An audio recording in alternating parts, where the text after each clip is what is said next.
Bonjour et bienvenue sur la chaîne de Papavlogger. Aujourd'hui, je vais vous présenter un colis que j'ai reçu dedans. Donc dedans, c'est une caméra Nextbase, la Dashcam 322 GW, donc la première de la série. Donc c'est une caméra de voiture embarquée. Donc dedans, hop, ça veut bien sourire. Voilà. On a un joli carton et dedans, on a la caméra. Donc la voilà, bien emballé quand même. Hein. Hop.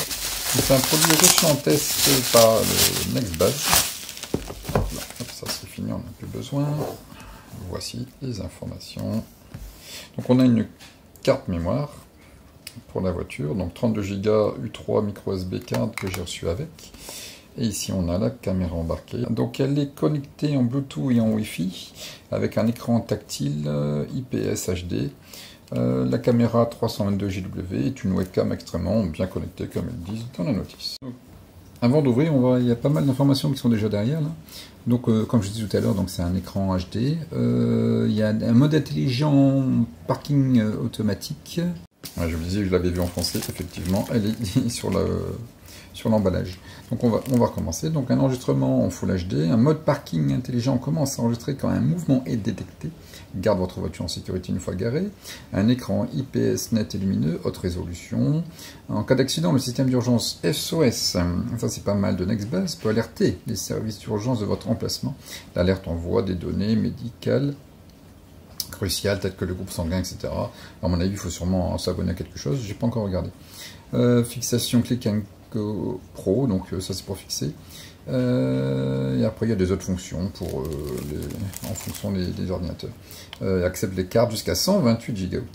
Carte mémoire SD unique, micro SD uniquement. Une carte SD de type U3 est nécessaire pour l'utilisation d'un module de caméra arrière.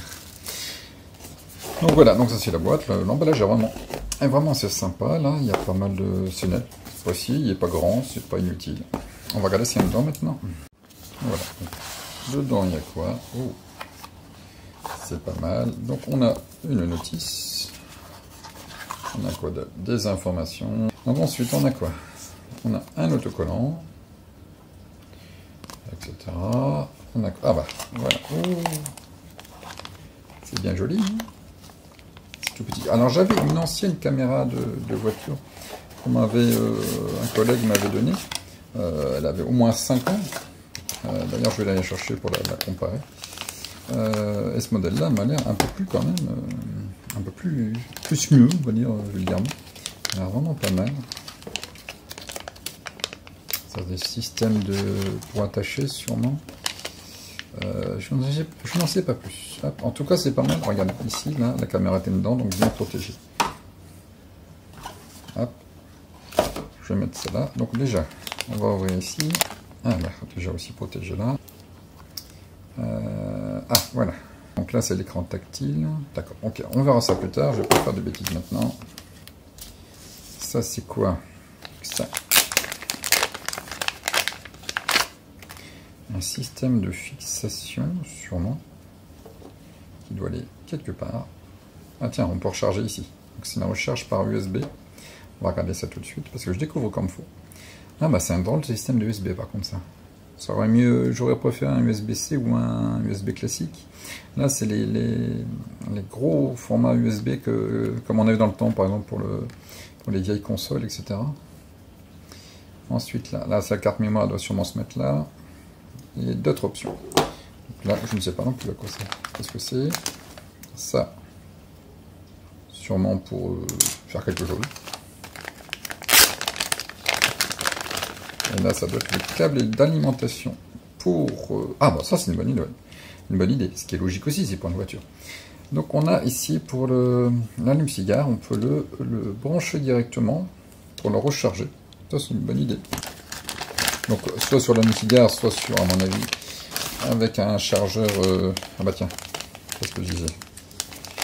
On a le fil pour charger à la maison, directement, grâce à un chargeur classique, on peut le faire sur PC, sur Mac, sur n'importe quoi, ou avec lequel on peut brancher un USB, et puis ce drôle d'USB, je ne sais plus son nom, celui-ci.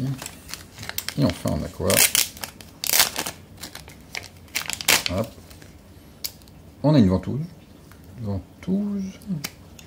peut bouger sûrement. Et là, ça va faire ventouse, voilà. On doit clipser sûrement quelque chose. Ça me paraît logique de clipser ça là-dessus pour mettre ça là. Bon, on va voir ça en détail. Les emballages. On les met sur le côté. Ça, on va le mettre là pour quoi. Donc, la notice. Qu'est-ce qu'elle nous dit? Ah bah tiens, qu'est-ce que je disais là? Donc, on peut... Il faut bien la régler. Pour qu'on voit là. Donc, voilà. Lorsqu'on en met en place. Mais c'est l'étape 7, donc on ne voit pas les trucs. Donc, c'est la 322 GW. De NextBase. Donc voilà. Ici, disque quoi? On va aller dans l'ordre. Insérer carte micro SD sur le côté. Donc c'est ce que je disais. C'était bien là. Donc je ne vais pas le faire tout de suite parce que je ne vais pas faire un test tout de suite. Là, enlever le couvercle. Ensuite, il y a un truc à faire. Bon, on va lire ça après. Hein, regarde. C'est aimanté. C'est génial. Hop. Comme ça, on ne pomme pas le truc. C'est pas mal du tout ça. Ensuite, déployer le câble à l'aide de l'outil fourni et brancher à l'alimentation. D'accord. Ah oui, d'accord. Parce qu'effectivement, l'objectif est vers le pare-brise, ce qui est logique. Donc, l'attache est aussi vers le pare-brise. Donc, on le met comme ça. Ah, ça tient tout seul. Donc, on le met comme ça, avec sa tête pivotante. Voilà. On colle au pare-brise. Et là aussi, on peut charger, tiens. Donc, on peut charger par le côté là. Et par ce côté où? Ici. Étant donné que là, ça va sur le pare-brise, oui, forcément, c'est peut-être pas très pratique de mettre le chargeur au-dessus. Ils en ont mis un là. Bon, pourquoi pas. Ah, si j'enlève ça là. Oui, on voit bien les embouts. Ah, je m'en vais. On voit bien les embouts ici. Hop.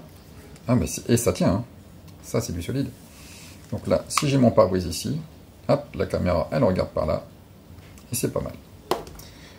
Donc il n'y a pas besoin de trop compliqué. Déployer la caméra à l'aide de l'outil fourni, brancher à l'alimentation, ça j'avais déjà fait, attacher le support. Donc voilà, c'est aimanté. Je suis en train de tomber. Le 5. Donc voilà. Ensuite, dans la voiture, on le fera plus tard pour l'instant, je le découvre pour le moment. On positionne la caméra bien comme il faut. La voiture qu'on va voir, qu'on va suivre devant, doit être en plein centre de l'écran. Et une fois qu'on a bien fait ça, fixer le support pour pare-brise ici. Donc on doit bien régler d'abord l'angle et ensuite on va le coller. D'accord, ok. Bon, vaut mieux de préférence nettoyer son pare-brise avant parce qu'après ça fait un peu tard. Donc voilà, 7. Là on va pouvoir bouger l'angle à plat comme ça, une fois que c'est branché, afin d'avoir au milieu la voiture. Et une fois qu'on a branché, on va pouvoir suivre les instructions. Le bouton protéger pour protéger manuellement les séquences vidéo. Ah bah c'est pas mal, comme ça si quelqu'un passe, ah bah je vais effacer tes vidéos. Et ensuite, application derrière, comme d'habitude. Hop. Et on peut avoir le reste après. Mais par contre, quid de cette option de fonctionnalité Emergency SOS en cas de sinistre, la fonction appelle les secours. Bon, mais je n'en vois pas plus là-dessus. Donc à mon avis, ça doit être dans l'application ou sur le site web directement. Donc voilà. Donc pour l'instant, cette première partie de vidéo va s'arrêter là. Je ferai un test en live après dans la voiture pour voir comment ça fonctionne et le rendu aussi derrière de la caméra. Si vous avez aimé cette première partie de la vidéo de la Dashcam 322WG de NextBase, n'hésitez pas à la commenter, à la partager et à vous abonner à ma chaîne. Merci.